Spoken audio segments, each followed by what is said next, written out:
আসসালামু আলাইকুম। অনেক পুরুষ ভাইয়ের একটা প্রশ্ন ছিল যে অতিরিক্ত হস্তমৈথুন এটা কি আমার বিয়ের পরে কোনো সমস্যা সৃষ্টি করবে বা এর জন্য কি আমি কোনো সমস্যা পড়বো কিনা।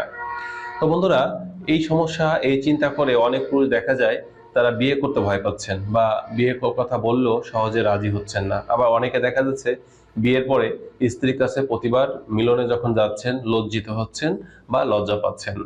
তো এই অতিরিক্ত হস্তমৈথুনের ফলে কি কি সমস্যা হয় সেটা আলোচনা করব এবং কিভাবে সমাধান করবেন সে বিষয়গুলো ভিডিওতে বিস্তারিত থাকবে। প্রথমে আলোচনা থাকবে যে কি কি সমস্যা হয়। যখন কোনো পুরুষ অতিরিক্ত মাস্টারবেশন করেন তখন দেখা যায় তাদের প্রথম নম্বর যে সমস্যা সেটা হচ্ছে প্রিমেচুর ইজাকুলেশন বা দ্রুত বীর্যপাত ঘটার সমস্যা।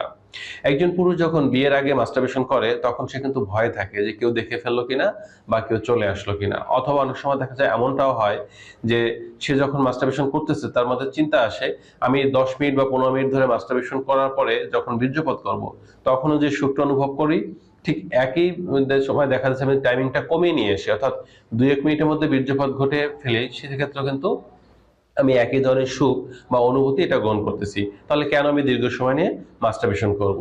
এই যে চিন্তা থেকে সে যখন প্রতিবার 2-1 মিনিটের মধ্যে বীর্যপাত করে ফেলে তখন দেখা যায় বিয়ের পরেও কিন্তু সে অভ্যাসটা থেকে যায় এবং সে কিন্তু স্ত্রীর সাথে সহবাস করলেও 2-1 মিনিটের মধ্যে বীর্যপাত ঘটিয়ে ফেলে। এটা হচ্ছে তার একটা মানে দীর্ঘদিনের যে একটা অভ্যাস, এই অভ্যাসের যে কুফল সেটা থেকে কিন্তু এই সমস্যা দেখা দিয়ে থাকে। দ্বিতীয় নম্বর যে সমস্যা দেখা যায় সেটা হচ্ছে সংবেদনশীলতা কমে যায়। অর্থাৎ স্ত্রী ভ্যাজান্তে পেনিস প্রবেশ করলে যে পরিমাণ সুখ বা ভালো লাগা অনুভূতিগুলো আসার কথা ছিল সেটা আসলে সেভাবে আসে না। কারণ হচ্ছে বিয়ের আগে একজন পুরুষ যখন হাতের গ্রিপ খুব শক্ত করে ধরে মাস্টারবেশন করে বা চেপে ধরে মাস্টারবেশন করে তখন দেখা যায় যে এই পেনিসের যে স্কিনের নিচে সুতার মতো বা জালির মতো অনেক নার্ভ আছে। এই নার্ভাস সিস্টেম গুলো ক্ষতিগ্রস্ত হয়, অনেক সূক্ষ্ম নালীর মতো যে নার্ভগুলো ছিঁড়ে যায় বা ড্যামেজ হয়ে যায়, যার ফলে দেখা যায় অনুভূতিটা কমে যায় এবং স্ত্রীর সাথে মিলন করলেও পরিপূর্ণ সুখ বা স্পর্শ অনুভূতি ভালো লাগা এটা কিন্তু সঠিকভাবে আসে না। মেডিকেলের ভাষায় এটাকে বলা হয় ডেথ গ্রিপ সিনড্রোম। এই সমস্যার ফলে দেখা যায় অনুভূতি বা সংবেদনশীলতা কমে যেতে পারে। তৃতীয় নম্বর যে সমস্যাটা দেখাতে পারে সেটা হচ্ছে পারফরম্যান্স অ্যাংজাইটি বা মানসিকভাবে ভয়, দুশ্চিন্তা, হতাশা এটা বৃদ্ধি পেতে পারে। প্রতিবার মনে হতে পারে যে আমি কি আমার স্ত্রীকে হ্যাপি করতে পারবো বা আমি কি সহবাস করতে পারবো বা সহবাসে দীর্ঘ সময় নেওয়া কি আমার পক্ষে সম্ভব।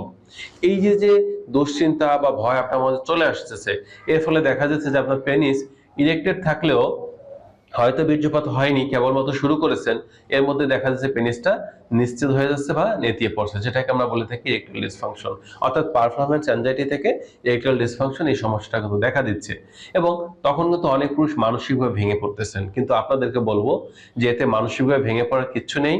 আমাদের শরীর এমন একটা স্ট্রাকচার আল্লাহ তাআলা তৈরি করে দিয়েছেন, এটাকে যদি আমরা প্রকৃতির নিয়মে ছেড়ে দেই তাহলে কিন্তু এ আবার আগের জায়গায় ফিরে আসে।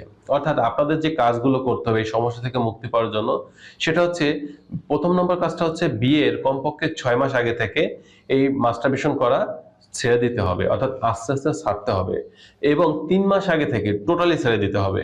আপনি যখন ছেড়ে দিবেন তখন দেখা যাবে আপনার ব্রেইনে যে ডোপামিন হরমোন এটা স্বাভাবিক পর্যায়ে চলে আসবে এবং আপনার নার্ভাস সিস্টেমটা ধীরে ধীরে উন্নত হতে শুরু করবে। দ্বিতীয় নম্বর যে কাজটা করতে হবে সেটা হচ্ছে আপনার খাদ্য তালিকায় পুষ্টিকর খাবার রাখতে হবে, অর্থাৎ জিঙ্ক এবং ক্যালসিয়াম সমৃদ্ধ খাবারটাকে বেশি প্রাধান্য দিতে হবে। আপনার খাদ্য তালিকায় আপনি বাদাম বা বাদাম জাতীয় খাবার এবং এর পাশাপাশি দেখা যাচ্ছে যে দুধ, ডিম, সবুজ শাকসবজি, রঙিন ফলমূল, সামুদ্রিক মাছ এগুলোকে রাখার চেষ্টা করুন। মাঝে মধ্যে একটু মাংস খাওয়ার চেষ্টা করুন। তাহলে দেখা যাবে যে আপনার ভিটামিন, পুষ্টি এবং জিঙ্ক, ক্যালসিয়ামের ঘাটতি যেটা ছিল এটা দূর হওয়ার মাধ্যমে আপনি কিন্তু আবার স্বাভাবিক অবস্থায় ফিরে আসতে পারবেন বা আপনার ঘাটতিটা পূরণ হতে শুরু করবে। তৃতীয় নম্বর যে কাজটা করবেন অবশ্যই আপনি কেগেল এক্সারসাইজ করবেন, কারণ এই সমস্যা দূর করার জন্য কেগেল এক্সারসাইজ খুবই গুরুত্বপূর্ণ উন্নতি করার জন্য। এক্ষেত্রে আপনি চাইলে আপনার যখন প্রস্রাব করবেন প্রস্রাবটা একটু আটকে রেখে বা ছেড়ে দিতে পারেন। এতে করে আপনার বীর্য আটকে রাখার সক্ষমতা আপনার বৃদ্ধি পাবে।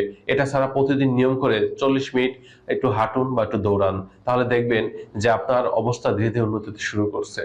4 নম্বর যে কাজটা করবেন বিয়ের পরে যদি প্রতিবার স্ত্রীর কাছে লজ্জিত হন তাহলে বিষয়টা চেপে না রেখে স্ত্রীর সাথে খোলামেলা আলোচনা করুন। তাকে বলুন যে আপনার এই সমস্যার কারণে এটা হয়েছে এবং আপনার সমস্যা উন্নতি করার জন্য কিন্তু আপনার স্ত্রীর হেল্প আপনার খুবই প্রয়োজন।